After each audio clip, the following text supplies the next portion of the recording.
It's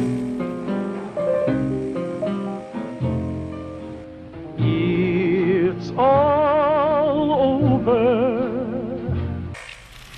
What is up, my Vault Dwellers? It is me, Robert, and welcome to another Fallout 4 perk chart analysis. This morning, actually a couple of minutes ago, Bethesda released the Charisma video for the Special Attribute video series. So we're going to be taking a look at that and how it's going to be affecting the game in the future.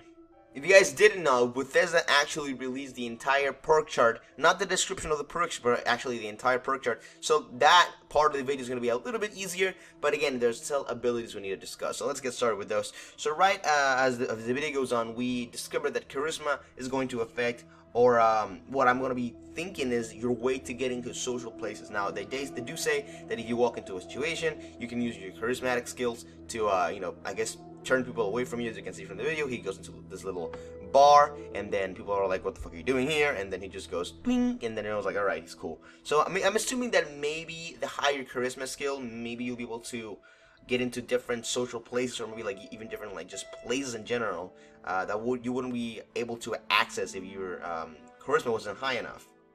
Afterwards, the video goes on to talk about how charisma will affect your ability to trade stuff with people. Now, of course, this is directly correlated to the previous skill in Fallout games, barter, which of course allows you to bargain prices and get stuff for cheaper prices or even actual discounts on certain items that wouldn't rather get a discount. So it seems that it's going to be playing the same kind of role in this in Fallout 4. Of course, it all depends on your charisma and your charisma. There's probably a perk connected to it, but it looks like you'll be able to have the old use of barter again. Now after that, it does get that you should not get too greedy, because maybe the other person you're trading with, he's gonna get a little pissed off and he might, stick a fork in your eye. So just keep it simple. But again, they do move on to say that out of sticky situations and thick situations, you can always get out of them using your charisma skills. So again, it seems like charisma is gonna be a pretty safety option. If you're the guy that doesn't use guns, that prefer to smooth talk your way out of things, that this probably will be a really good perk. It seems that that's actually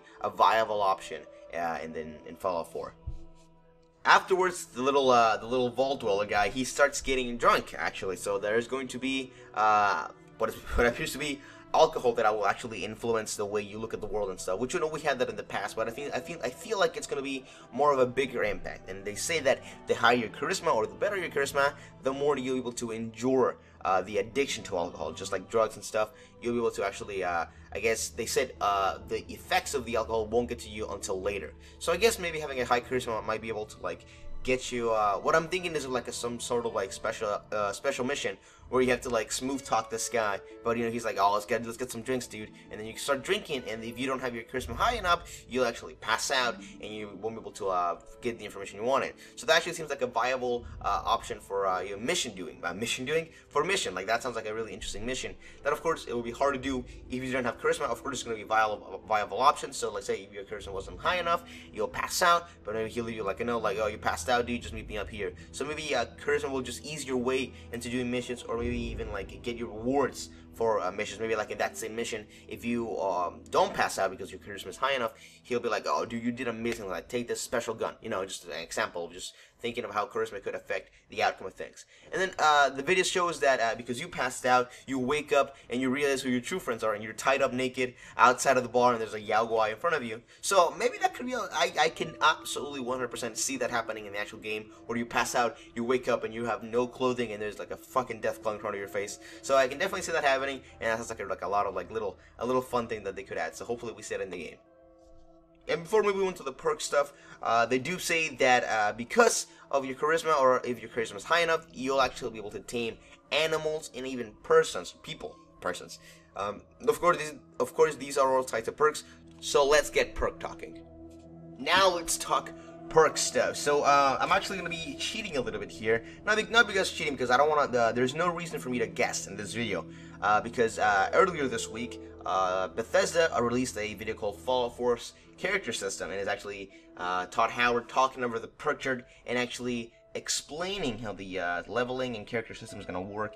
And actually he goes through a lot of the perks, and actually he goes through the entire 10 levels of charisma. So I don't want to give you guys misleading information. We know this information, so I want to get started. So again, I'm not going to be looking at what the video actually said of the perks. I want to give you guys the entire list of perks. Of course, next week when the intelligence video comes out, I'm going to be trying to be guessing because again, we do not know anything about the perks. But let's get going. So the level 1 perk for charisma is called Cat Collector, and it's pretty much the barter of Fallout 4. When you activate it, or whenever you, I guess, acquire it, your prices and your way of dealing with people in the trading world will be actually much easier.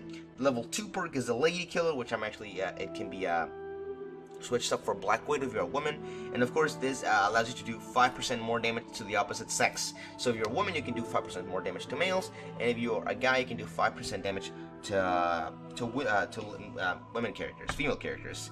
Level 3 is the Lone Wonder, which is a nice little nod to Fallout 3. And this perk what does, it's if you decide to travel without a companion, you'll actually do 15% more damage. I'm sorry, no, you'll actually receive 50% less damage. So you can receive less damage, and your carry weight will actually be increased by 50 pounds, which is pretty useful.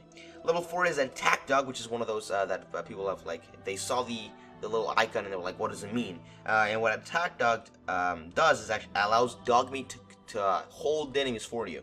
So you can, like, as the picture shows, you can actually he can bite on their arm, and you can, like, as he's biting and holding him, you can use VATS to take a better shot at him. Level 5 is called Animal Friend, which we all know what the perk did in Fallout 3 in New Vegas, but it seems that it's going to be working a little bit different. In here, it seems that you have a chance to pacifying animals. So it's not like, oh yeah, I have the Animal Friend perk, you know, no one is going to, you know, vicious dogs are not going to come running at me.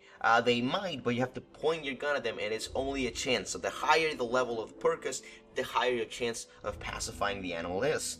Level 6 is Local Leader, which is going to be, I'm assuming, completely revolving around the settlement system. It looks like the description of the perk is, as the ruler everyone turns to, you're able to establish supply lines between your workshop settlements. So it definitely links to settlements, and it seems that it's going to allow you to do more stuff with your settlement stuff. Level 7 is Party Boy, which is addicted to the addiction to alcohol perk we talked earlier. The higher your level perk on this perk will allow you to actually enjoy the effects of alcohol, or even if you have the entire perk upgraded, you won't get the effects of alcohol at all. Level 8 is Inspirational, which what it does is allows your companion to do more damage, and it prevents them from hurting you. So apparently there's going to be friendly fire between you and your companion if you get in the way. So the higher the perk this is, of course, your companion won't do any damage to you, and your companion will do more damage. Level 9 is a Wasteland Whisperer, which is pretty much Animal Friend, but it works for wasteland creatures like Milorks and all that sort of stuff. So again, the higher your perk level, the higher your chance will be to pacify wasteland creatures as you find them in the wasteland. And the final perk is level 10, and that is called Intimidation, and is the same as the Wasteland Whisperer and Animal Friend, but it's for people. So if you get to a chance where there's a bunch of raiders, you can probably, I'm assuming, I'm just rambling about this, but maybe you can encounter the leader and you can pacify him and convince him to, like, stand down or something like that, which would be a pretty cool way to resolve things. So that's it. That's all the perks in the level 4 special charisma. That is all the perks. Again, this was kind of an easy week because Todd Howard did go through the charisma perks on the video. If you guys haven't watched the video, I'll link it in the description. It's called Fallout 4's character system. And so that is going to be it for this episode of the Fallout 4 perk chart analysis video. Again, this week was kind of easy because, you know, they released the perk chart this week, and also Todd kind of went over all of the charisma perks. So, but I'm sure that next week, when we go to talk about intelligence, it will actually be a little bit tougher because we won't have the description of the perks to help us out. But if you guys enjoyed this video, please let me know in the comment section below what you think. If I messed something up, if you think this might mean something else, like, you know, according to the abilities, maybe even the perks are something different that I'm just stupid and I can't read the descriptions. But again, I love talking to you guys in the comment section below, so be sure you comment. I try to reply to everyone because I love every single one of you. And yeah, so that's gonna be it for this video. Repeating myself once again, thank you guys for watching this video. If you enjoyed, be sure to leave a like below and subscribe for more Fallout 4 content. My name is Robert, and I'll see you guys in the next video. Happy vault dwelling.